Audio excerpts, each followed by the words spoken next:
Yes, you're welcome back from that break, and of course it's the Frontline on New Frontiers Television. On our interview segment today, I want to talk about something that is of major concern. Of course, it is on the increase because it is now common, and that is fertility centers or fertility clinic that, as the name might be, it has become very common in our society today. And while many of these centers, while they give, struggling couples, they give them false hope, they give them that assurance that, it is possible for them to actually get a child or children, as the case may be. We have quite a number that is actually working, but some couples are actually falling into the wrong ends. So that is why I want to talk about that today. We want to talk about the unregulated fertility practices in the country in Nigeria. And we want to look at it from the medical aspect, the medical point of view.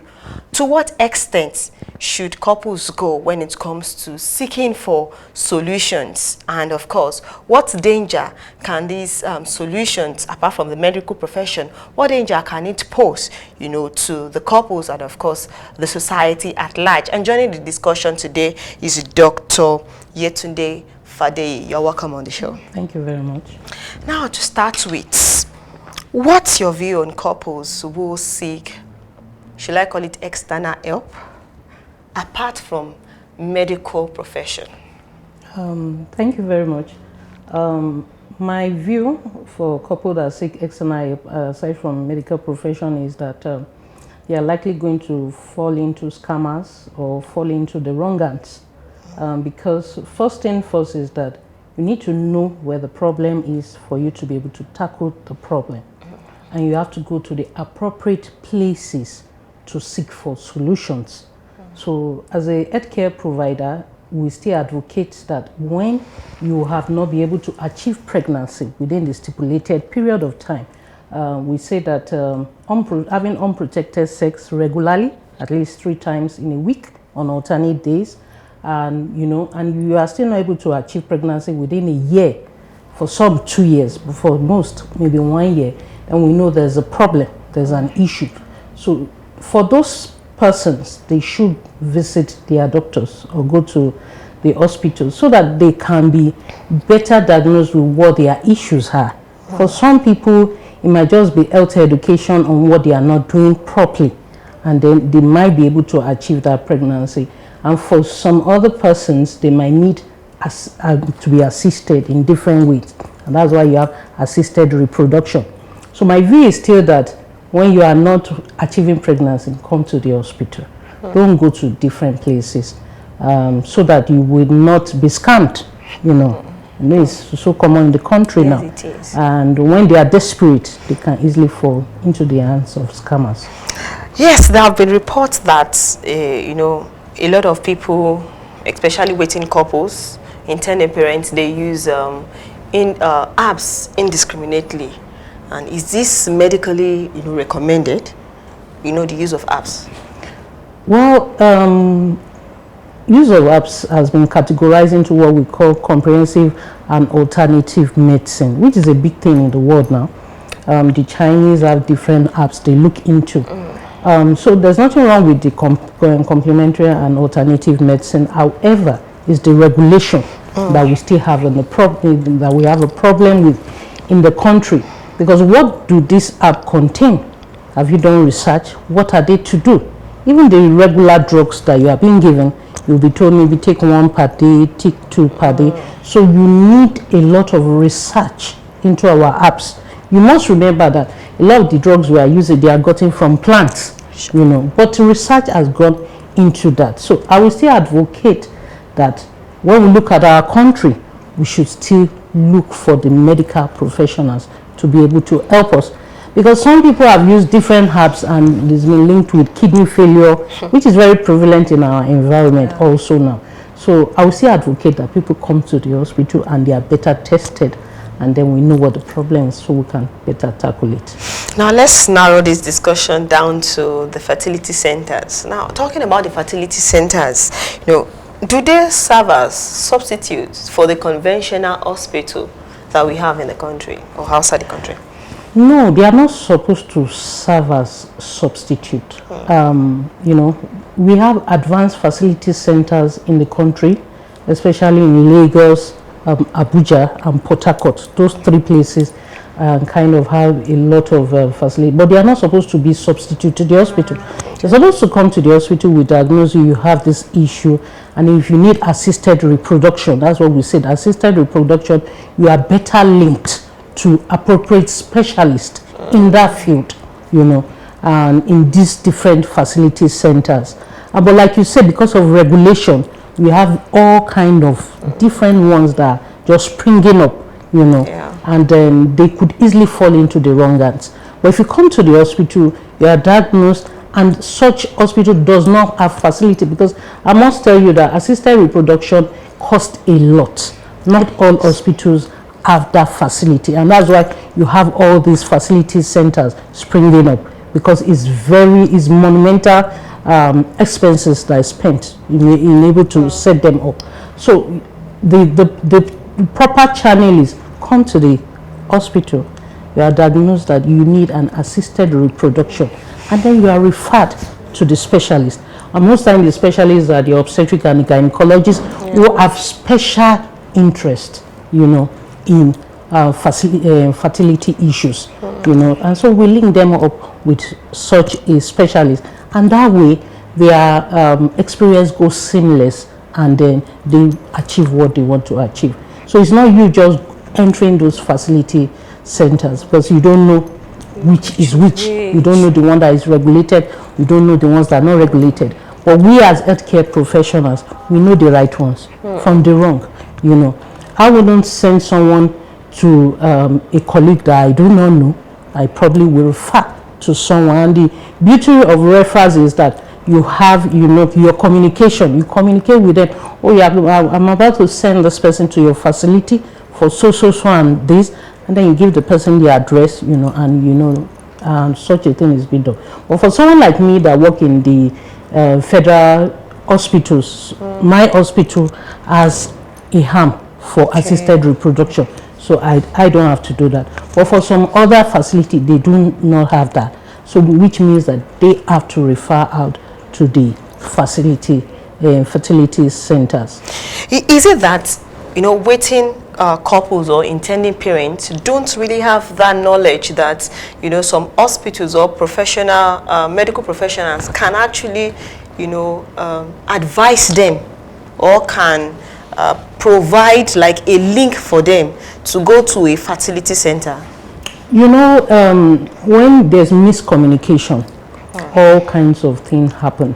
Maybe they have a friend that went to this place and they, oh no, I went there the other time. You also can go there, you know, and then they fall into the wrong hands, you know. So I think, and that's why this kind of program is important for intending couples or couples who are waiting to know the right channel, you know, they should take when they have these issues. Come to the hospital. If that facility does not have an assisted reproduction facility, they will be better linked to the appropriate facilities. The Nigerian Medical Association in different states is doing a lot to bring out those, you know, quackery or but you know, you can only do that when you have the information. They get the information to say, oh, there's a facility that is doing sharp practices, and then you investigate. There's a team. So if you have those kind of information, in every state capital, there is a Nigerian Medical Association office. You go there and say, oh, I went to this facility, I believe they are into sharp practices. They will be investigated, it will be closed down, they will be charged to court. But without those information, we do not know what is actually happening. But we know that people have actually had this problem. So the only way to stop, you know, this problem is that go to the appropriate hospital, recognized hospital, you know, and then when you are being referred, also you also can do your due diligence to be able to know that, oh, this facility I'm going to, or what is it all about, how do I get there, who is the specialist in charge, what is their qualification, you know, because I'm a consultant family physician, you know, I can refer patient, but I won't say I'm a fertility expert. I'm not a fertility expert. So you must know those that are there. because people are trained, they go for extra training aside from even the fellowship training as an obstetrician and gynecologist that they have training for that fertility issues. So you need the population, the people, the patient also need to do due diligence, in order to know that this is the facility I should be in. Yes, considering your profession, I know you would have seen a lot, you would have heard a lot. Okay. Now, what will you say, are the factors responsible for these surge in fertility centers that we have in the country? Yes, surge in fertility center has to do with demand and supply, just like any commodity or goods. It's a business. There's increase. There's infertility, which can result from either the male factor, that's the husband, or the female factor, And when you have this, people want solutions, And so when people see that there's a demand for it, and then you see different things begin to spring up, I think that is the reason why you have different. So sometimes it might be difficult to be able to decipher who are the right ones or who are the wrong ones. But once you go to the hospital and you are referred appropriately, you are not likely going to fall into those hands. But if you are listening to other person, I've been here before, they did me well, and all that, and we know people that have been scammed. Some they will tell them, you are going to deliver. I've seen one case before where the woman was brainwashed and told that she's pregnant, and she walked into, unfortunately, she walked into the clinic. She wasn't supposed to walk into the clinic I was in, and she said she was pregnant and that today is her delivery. And men looking at her, you can't see any pregnancy, but you have to consult with people because people could have mental health problems. And we sat down with her and she gave us this story of, they say they've inseminated her and she started feeling, maybe they gave her some pills, she had some hormonal imbalance and she felt like pregnancy symptoms. And they were able to brainwash her for 9 months. And there was nothing. And okay, we examined, of course, we didn't see anything. We took up that case. But it was lost to follow up. She just disappeared. We couldn't follow up. So it tells you that there are cartels, More can say cartels that into this, and they are making good money from it, And then assisted reproduction is a big thing because you now have surrogacy. You have paid surrogate. Yes. You have IVF, in vitro fertilization. You have but it comes in different bands. You also have people that donate sperm, donate their eggs, and this is very common, in our society than would expected. I was in a clinic one day and I asked a very young lady about 25, 26 who was pregnant and said, "What's your occupation?" She said, "I'm a paid surrogate." And I was amazed that this is Nigeria. This is about 2-3 years ago. She said, "I'm a paid surrogate." I said, "Okay." And she said she's had 2 kids for herself, but she had 3 kids for other people. And they paid good money for that. So it's closer to us than we think, It's not regulated. And I think government really have to look into this because before it becomes a lot of problem, because you have ethical issues involved, you have a lot of legal issues involved, and it has to be spelled out. If that is not spelled out, then a lot of people will be taken advantage of. Either the young ladies will be taken advantage or the young males, and all that. But it's very rampant in the country. Now, I would like us to, talk on infertility itself. At what point or at what stage will a medical professional, declare to whether a woman or a man or a couple that they are not fertile? Yeah. So we say that when couples have been having regular, unprotected sex. When I mean regular, at least 3 times a week on alternate days, for at least a minimum of a year. For some other guidelines, we say 2 years, but for a minimum of 1 year, and you've been seeing yourself regularly, and the person is, have information on what their ovulation days are, to better give them better chances, and despite all this information, they are not becoming pregnant. Then we know there's a problem, and then so we go on to do investigation for the males. For the male, their investigation are not so many, but for females we have a lot of them. But it could be, because our society believes it's only female problem. Yeah. It could be a male problem. It could be a singularly male problem. It could also be a female problem, because both of them may have problems. So, but if you don't come to the hospital and don't come for testing, there's no way we'll know. So that is why when such a couple, because a lot of mistake people now also make is that they wait for a long time. Before 10 years, 15 years, time is going, before they now come and say, okay, we have been trying for 10, 15, you've wasted time, So that information needs to be out. That if you have not achieved pregnancy within this stipulated period, come to the hospital, get tested. For some people, it's just health education, knowing the ovulation period, knowing how often they should have sexual intercourse within the week, and all that. And then for some other persons, it could be stress related, they don't have time, their jobs.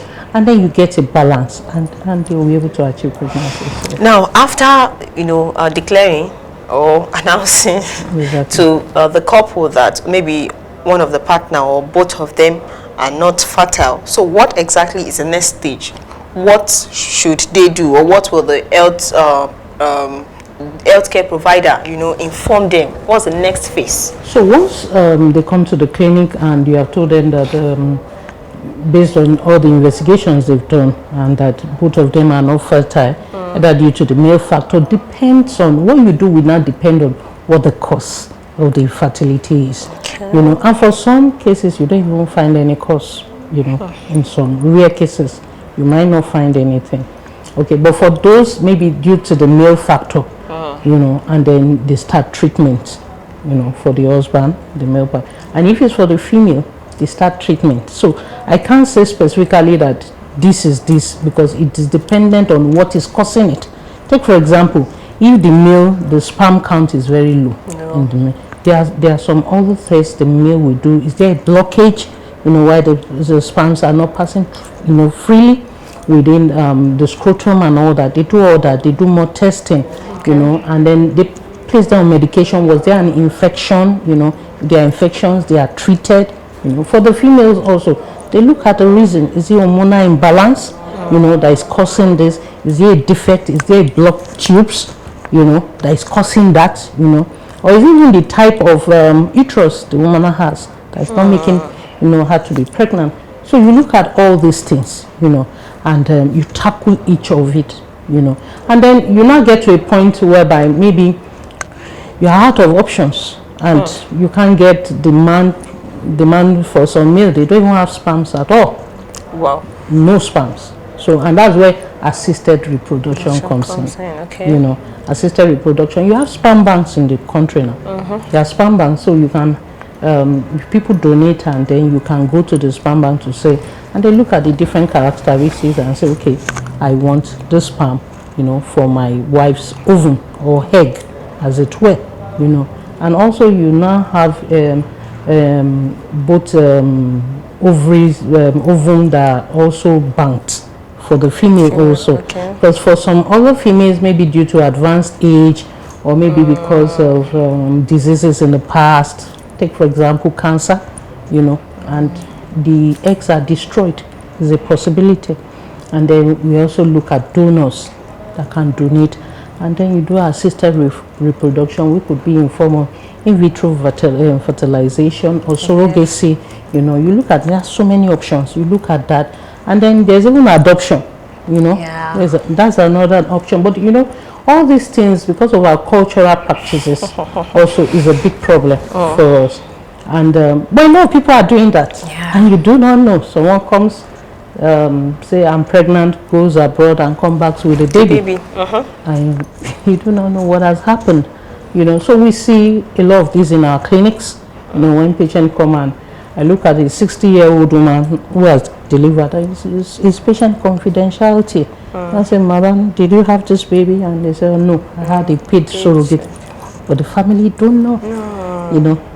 Maybe the husband and the wife know that it was a surrogate. So it's commoner than what we think. We're having a lot of unregulated assisted reproduction occurring.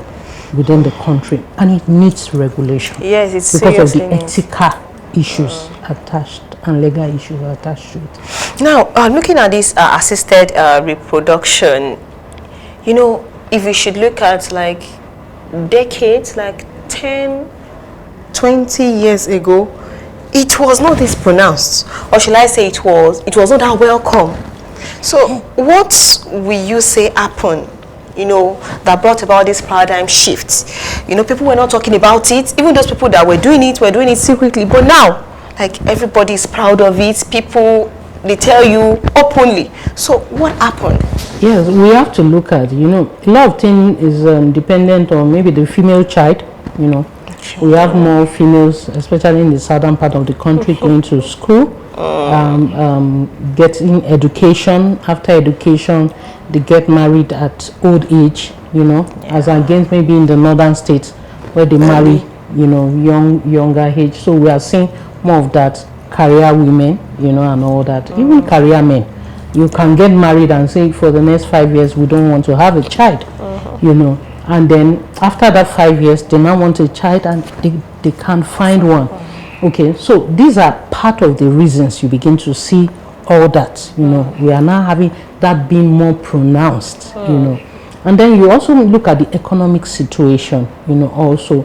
People want to regulate how many children they do have. So someone can get married and say, oh, for 2 years, I'm not having any child for now. I want to maybe make sure we build our house, have our car, you know, and all that.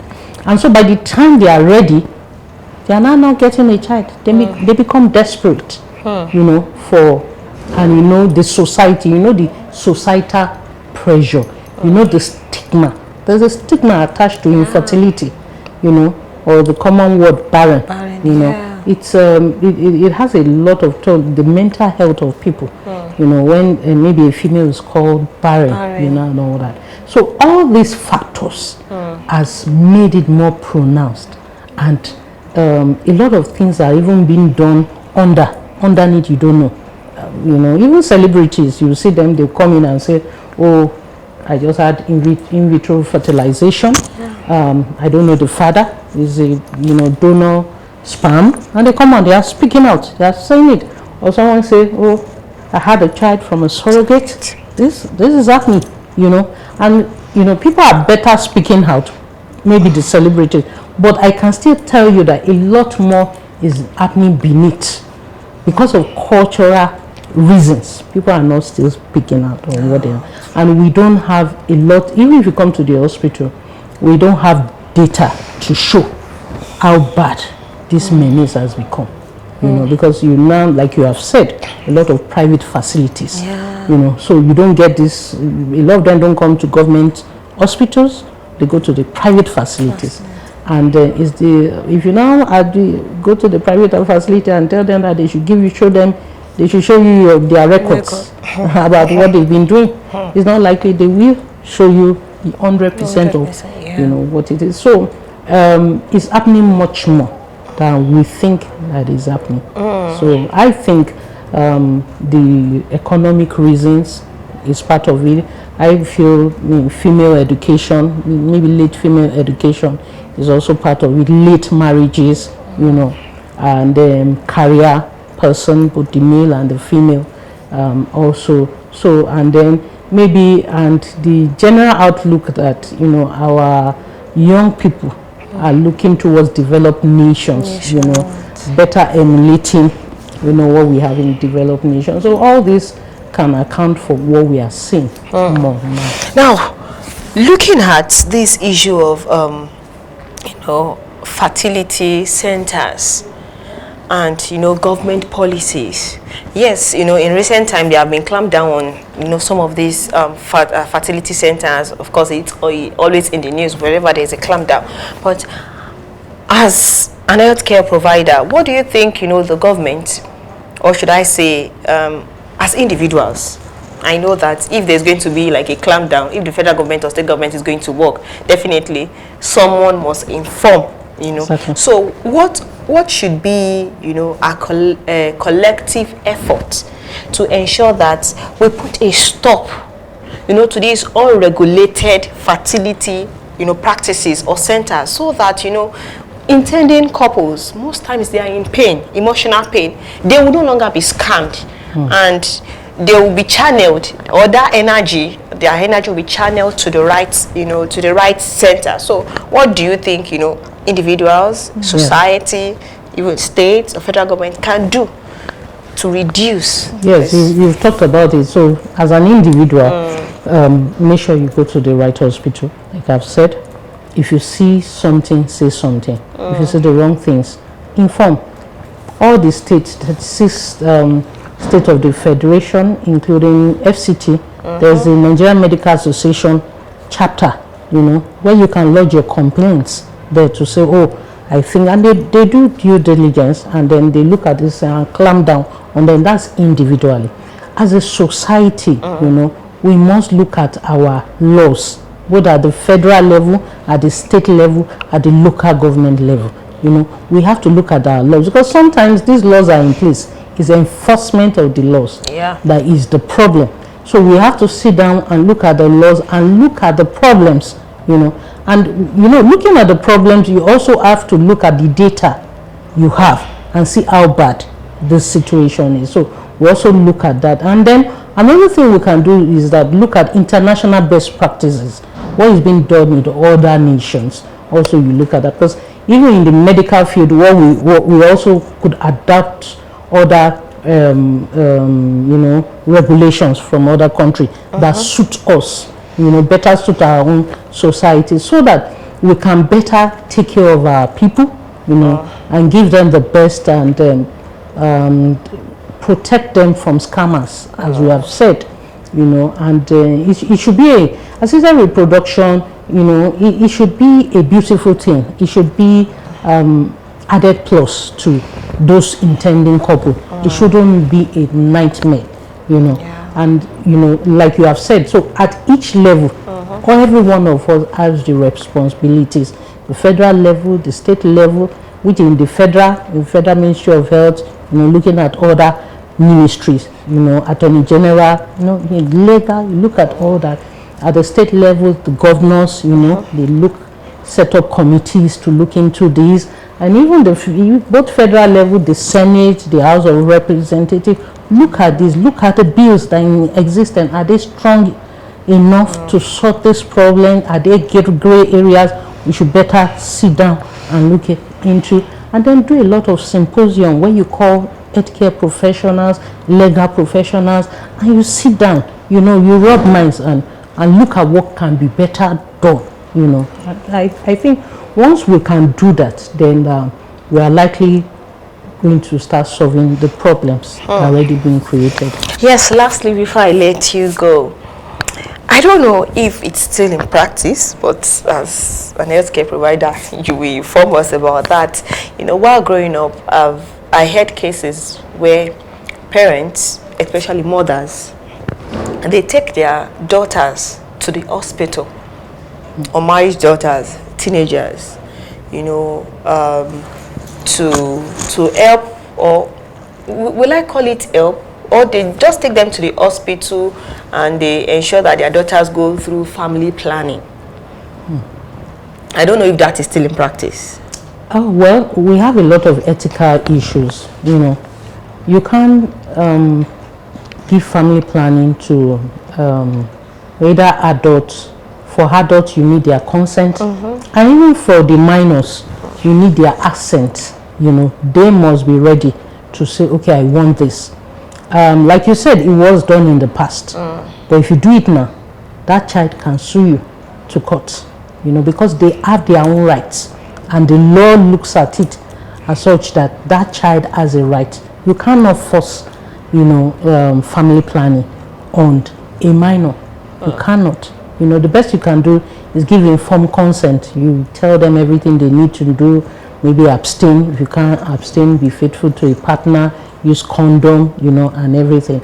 And then the child, having done all that, and you say, no, I'm not going to take any family planning services.